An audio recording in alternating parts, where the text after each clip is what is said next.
Hello there, good people. It's your boy Johnny J, and welcome to another episode of The Six Show, rebooted. And I'm here with my main man B, my brother from another mother. How are you, mate? I'm good. I'm really good. And this is the Wild series, the Wild Boys. The Wild Boys. Wild Boys series. And so what are we talking about this time? Go to Africa. We're talking about wildlife photography, the best camera settings from the man himself who's been to Africa several times. Wildlife is like, I know you're like multi-genre, but wildlife is like, photography is like something that's really special to you. Oh, definitely. You love it, don't you? I love it because I grew up in Africa and my mother's an artist and she used to paint wildlife, birds mainly.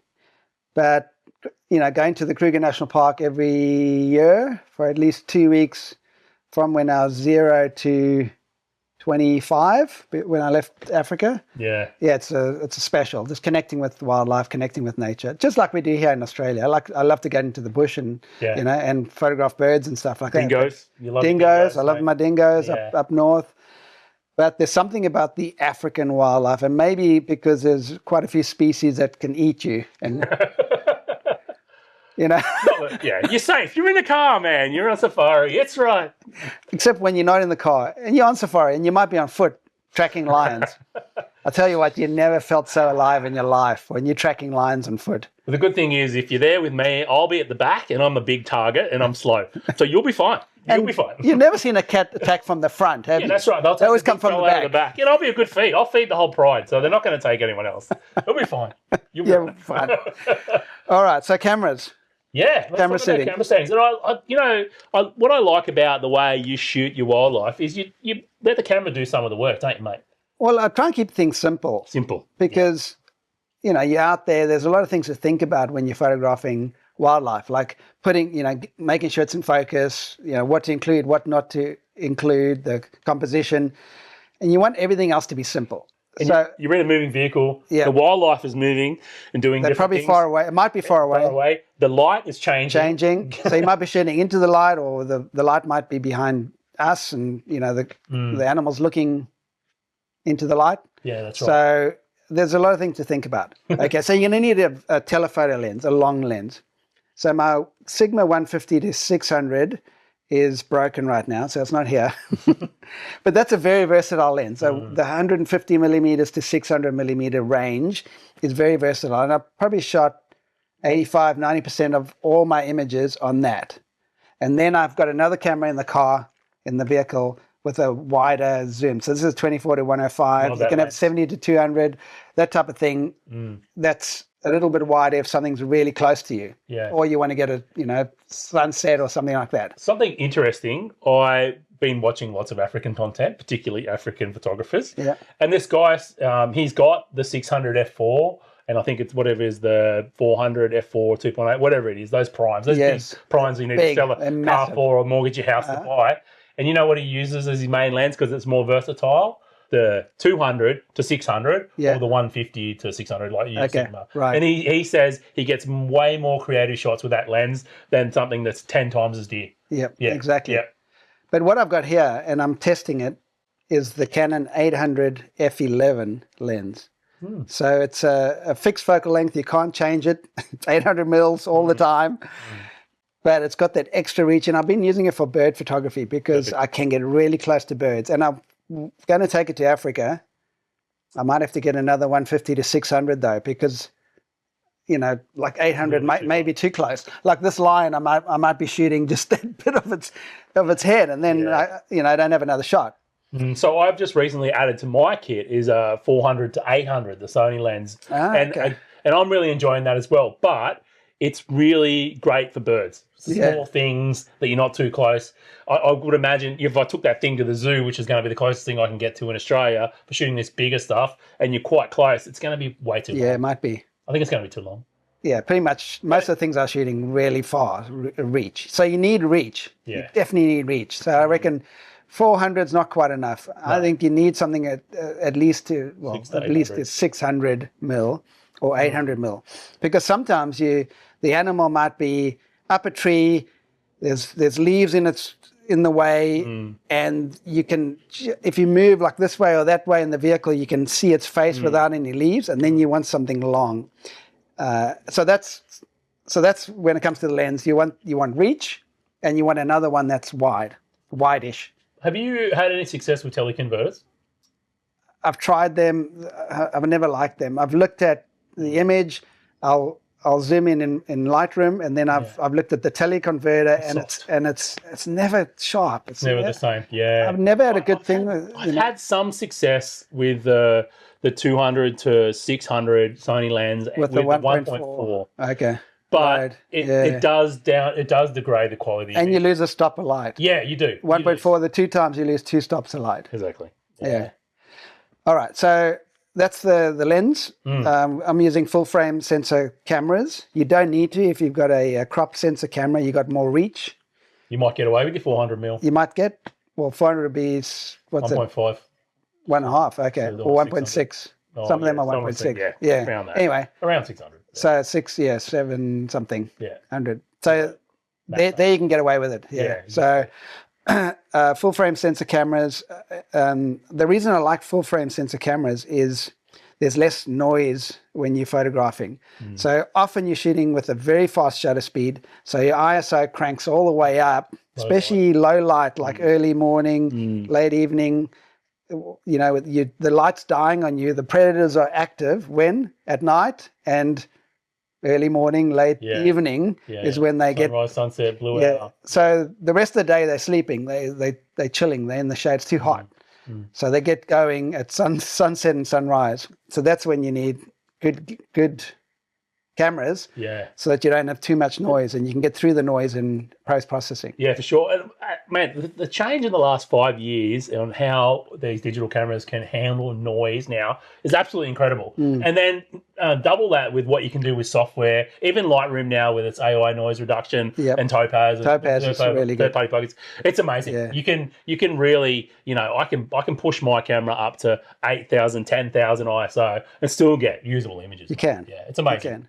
So on that note, the setting that you really need to think about is your shutter speed when you're using a long lens. So the minimum shutter speed I use is about 1,000th of a second. Okay. Normally my rule is 2 times the focal length. So if I'm shooting on an 800 millimeter lens, it's 1/1600th of a second. So 1,600 of a second or 2,000. So especially when you're photographing birds, wildlife. So I think this one we editing, this is 1/1000th of a second. And he wasn't that far away, I think, if I remember right. I can't remember the focal length. Mileage may vary too, because with IBIS now, with the in-body stabilization in your lenses, yes, you can shoot things, slower shutter speed handheld, but do you really want to spend the time, go all the way to Africa, go on an amazing trip and come back with blurry images? It's great to rely on your gear, but I'm with you. 1/1000, 2,000. Like, I want to keep that shutter speed up. Also, you're in a vehicle where there's other people in the vehicle. So all someone has to do is breathe and the vehicle moves, and you are propping your arm on the side, you're photographing very far away. You're trying to get the eye in focus and they just move in their seat and everything goes. So that's why also you're photographing animals that move, right? Yeah, that's right. So it's probably a good segue. You talked about focus, mate. Focus. So I've got the animal eye autofocus enabled with AI servo tracking mode. Yep, so when an animal's moving, it's got like a little square over his eye, and it's great. But I love it. It's like that's such a ninja thing they've added to these new digital cameras. So good. It's so good, mate. Yeah. It's so good. So before the first time I went back to Africa, the first safari about 7 years ago, I didn't have a mirrorless camera. I had my normal where I'd focus and then reframe and shoot, focus, reframe, and a lot of stuff out of focus. But you shoot enough that you got some good stuff too. So focus, animal eye detection, AI servo mode, but the most important thing is a very fast shutter speed. So I'd say 1,000th of a second, 2,000th of a second. Yeah. And then all you have to really do is think about, hey, do I need to overexpose this image or underexpose the image? So talk about, are you in a priority mode or are you in manual? No, priority, shutter priority mode. So you're in shutter priority. Yeah. So you're in shutter priority. Everything else in order. Right. So ISO and aperture in order. Actually, that's a good tip. And something to really know is how far you can push your particular camera ISO range, Yeah. and you just set it up, do a test, set your exposure, and just dial up your ISO and take a number of exposures with a number of shots with the same exposure, put them in Lightroom, run the AI, and just see how far you can push your lens and still get usable images. Yeah. And that's how you know how to set your auto ISO, because you can adjust them up and down. So and I know you, Johnny, shoot in manual where you're controlling the shutter speed and the aperture, and you're cranking down the aperture a little bit to get a sharper image. Right? Yeah, so and this is like, there's no rules with photography. Like we can get to the same image just slightly different. I actually really love manual, auto ISO, and I've got my shutter speed set, and I just leave my aperture wide open. Normally. Oh, yeah, okay. Yeah. So because particularly it's low light, if I'm finding that my ISO it's a bright day, and my ISO is down at 100, and I'm at 1/2000th, then I'll start to wind it back a bit if I have to. It's a bit of, I like to have a little bit more control. Okay. But I recommend if it's your first time going to safari, shooting wildlife, I use one of the priority modes. Shutter priority. And shutter priority. At least your image, your shutter speed's going to be fast enough that you're going to lock that exactly and get a decent exposure. Yep. So keep it simple is my theory. And most of the time, you'll find that your camera's probably going to shoot wide open anyway. That 5.6, 6.3 at the long end, if it's a variable aperture. Or F11 and this one. Or F11 with that big bad boy. So most of the time, it's probably going to be shooting wide open anyway. Yeah, it will be. So keep things simple, because there's so many other things to think about. There is. So shutter priority, 1,000th of a second, 2,000th of a second, around there. Then you're thinking, all you really need to focus on is, what do I include in the frame and what don't I include? So you want the eyes, obviously the head, but then you can move around and say, okay, what makes this image more impactful, more powerful? Yeah. You know, which things in the background don't I want to include in this image? Do I need to shoot portrait orientation or landscape orientation? I think something that's interesting too, with the resolution of most of these cameras too, like don't be afraid to have to crop in post. Like, you're not going to get the perfect composition with wildlife absolutely every time with the action. So if you're not sure, just shoot that tiny bit wider, and you can crop in post. Like this image here that we're going to show you in the next episode, Brent's cropped a fair bit to get that photo. I've cropped the hell out of it. And it's printed beautifully. It's absolutely beautiful. The detail in that is amazing. Yeah. It's just absolutely amazing. So that's something to keep in mind. I mean, I love portraits like this because they're super powerful, but I think what really tickles my boat is the more environmental portraits where you're seeing a bit more of the environment, because I feel like, shots like that, I'm not saying don't take them. They're amazing portraits, but that environmental shot, including trees, including the setting sun, I think there's something powerful about those that really tickle my fancy. Yeah, so that's what I'll be looking for. So I know this, and I'm going to take when we go to Africa, I'm going to take my 24 to 105 with me, because I reckon that's going to be a super versatile lens. It is, for getting those slightly wider shots, and when wildlife's closer. Yeah. And often when I'm shooting, predators like this, I am shooting wide, 150 and 600 mil. Yeah, but I love the close, so getting really close. Maybe because when I grew up, we could never get that close. Yeah. We didn't have the camera gear. You know, with binoculars you can see it. But, like my mother started photographing for her paintings when she was painting wildlife, and, we didn't have that great lens. No, right. Yeah, no, don't get me wrong, those portraits are amazing. But I think the landscape photographer in me likes to see a bit more of the scene. And hey, I'm sure I'm going to take photographs like that when we go to Africa, but we'll be looking for those wider shots. Definitely. Well. Can I tell a little story? Yeah, mate. Tell me the story. So Amber came with me on the first safari. We were photographing the Milky Way the night before, and her camera, and Nikon at the time. And when we go on safari, we're dealing with all sorts of manufacturing cameras we've never seen before. Yeah. And I'm trying to figure it out. There's no YouTube out there. There's no Wi-Fi. You're in the middle of, Africa. Anyway, she's photographing the Milky Way, and her ISO cranks way, way up. And then the next day we out there, and there's these two lions mating. And it's first thing in the morning. And I'm photographing, and I'm asking her, she's in the other vehicle, Amber, what's your, how? She's like, there's something not right with the, have you got a fast enough shot? Yeah, I'm shooting at the 1,000th of a second. Okay. What's your aperture? Aperture's at f20. I'm like, that doesn't sound right. It should be like f5.6, f6.3, f8 max. Yeah. Because you had a really nice lens too. And I said, hang on, what's your ISO at? It's like 25,000 something. I'm like, just turn your ISO down. I can't. You couldn't do it. Wouldn't turn it down. Oh. And there's something in the camera that once you crank it up really high and then you put it back into auto ISO, it stays really high. It doesn't come down past a certain point. Oh, weird. And we only figured that out afterwards, the next day, because we managed to get online and when we got back to the camp, they had Wi-Fi and we could figure it out. She got quite, and she doesn't mind me telling the story because we laugh about it. Yeah, she's a good friend of mine too. Yeah. We went for a walk looking for these lions on foot after that at like mid morning, and she was walking along with her head down, looking at her feet. And I said, Amber, what are you doing? Are you still beating yourself up about your camera settings and not getting the mating lions and having this super high ISO with all this noise in your image? And she's like, yep, beating myself up. I said, okay, well, let me know when you're done beating yourself up. And hey, we are tracking lions on foot. Like, hello, stop, don't live in the past. So we called it super high ISO trauma, SHIT. SHIT.